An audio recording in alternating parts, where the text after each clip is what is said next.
Hi, greetings from Om Namah Shiva. You are welcome to my channel Gas, Oil, Water, Knowledge Hub.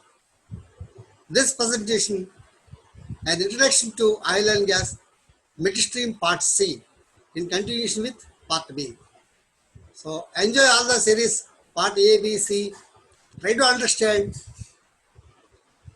Okay, let us continue.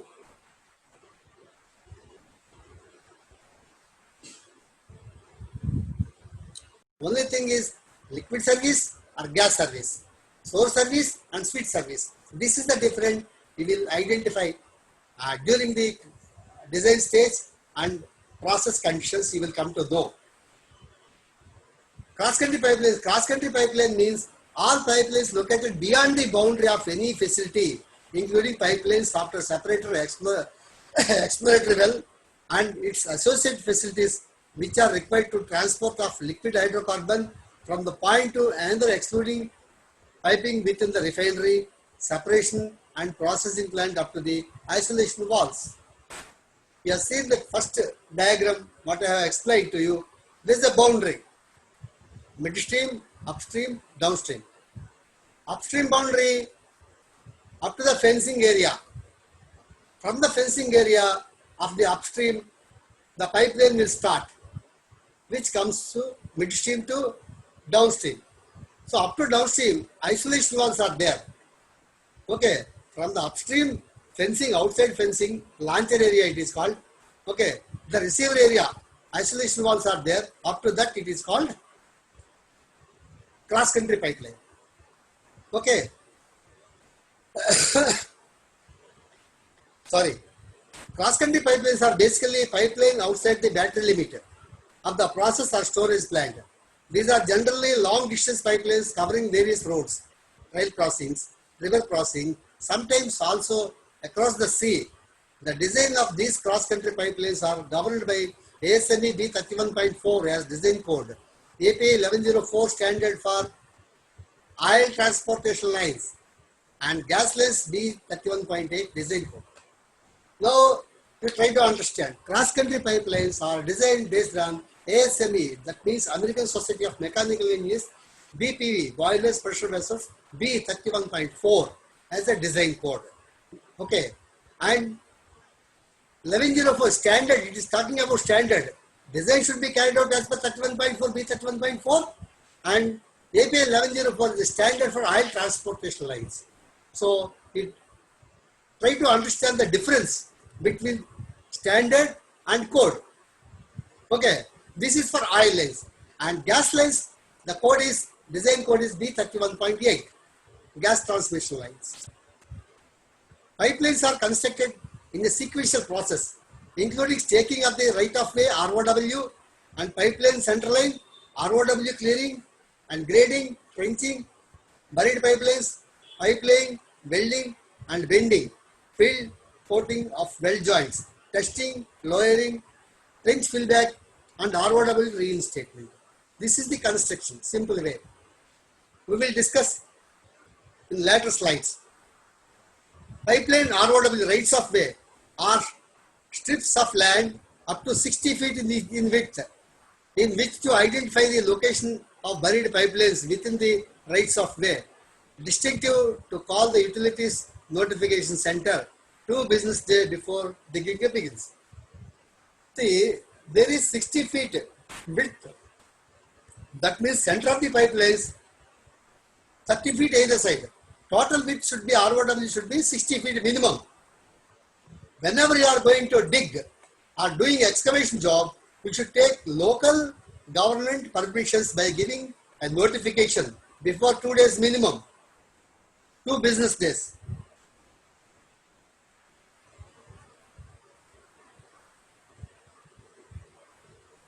Reference documents.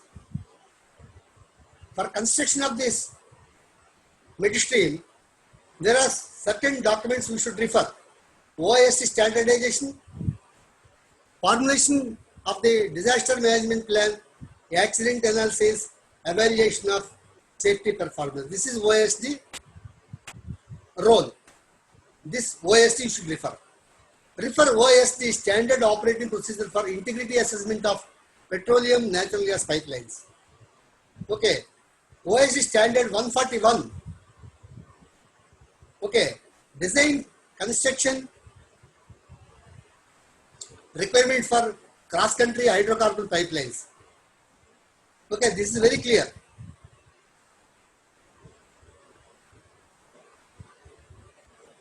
Then OSD standard 214, cross-country LPG pipelines, and OSD 216 for natural gas transmission pipelines and city gas distribution networks. This job is being carried out. At present, many companies are there. A Gujarat company, GPCL and HPCL, many companies, they are doing the job. Okay, API RP recommended practice, it is 1160, mining system integrity for hazardous liquid pipelines. B31.8, gas transmission distribution piping system. This is a design code for gas transmission lines. ASME B31.8, yes, mining system integrity of gas pipelines. These things must be referred. ASME 31G, manual for determining the remaining strength of corroded pipelines. This is also most important, remaining thickness calculation. After over a few years, the pipeline, maybe after service, giving 15 years, 20 years, there will be degradation, internal corrosion would be there or external corrosion would be there. So for that internal corrosion, for purpose, manually you can determine the strength of corroded pipelines. Now sequence of pipeline construction. Survey, cleaning and grading, stockpiling, stringing, field bending, ditching, excavation, welding, coating, PTFE tiles laying, lowering in trench, backfilling, cathodic protection, hydro testing, cleaning and restoration. These are the activities. Now you see how this affects. Now minimum the trench level, trench should be, this is the dimensions, minimum dimensions, D plus 0.8 meters from this end to this end. If the diameter is 8 inches, okay, that means this is 6.4, 6.4, 12.4 inches plus 8. 20.8 inches should be the distance. Understand? And this is, whenever you complete the excavation, the sand cushion must be 150 mm. It is not a local muram. It should be a sand cushion. Okay. Then PTFE tiles laying.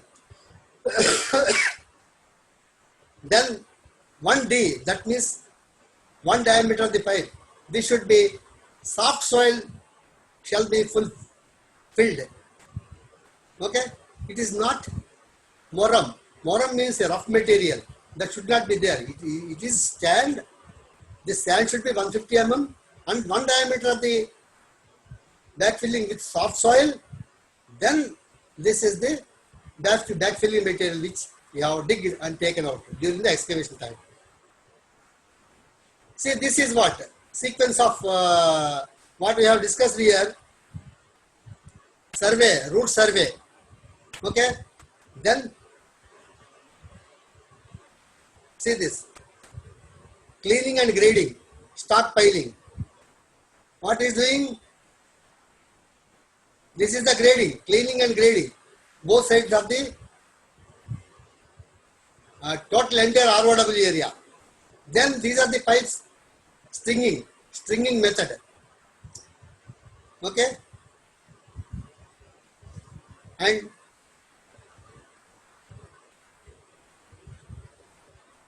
see how they are lifting.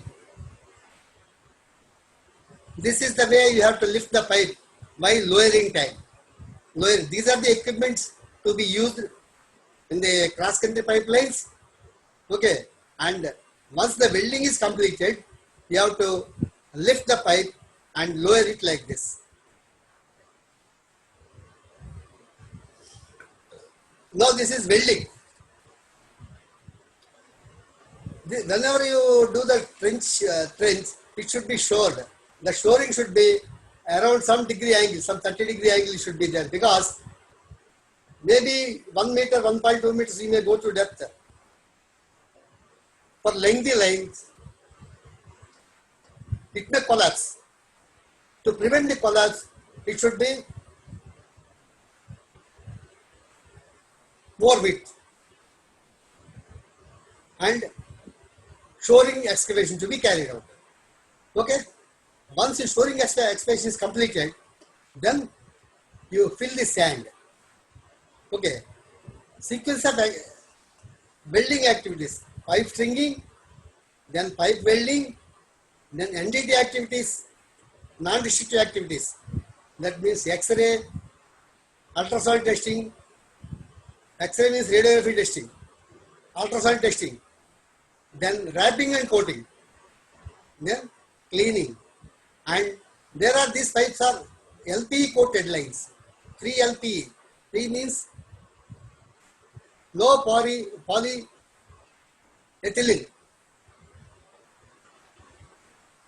LPE lines, LPE coating will be there. This coating should not be damaged. So you see this pipe end around 200 mm, it is bared, it is cleaned. Then both sides it is cleaned, and with the support of pipe clamp, they are joining the pipe, both pipes. Okay, then they started welding. Okay, thank you friends. I think part C is completed. Watch next video on Ministry part D.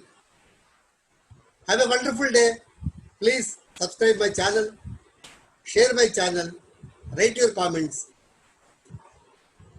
repeat, re-review, try to understand. Any doubts, please write to me or call me. I will respond to individuals. Have a wonderful day, my friends.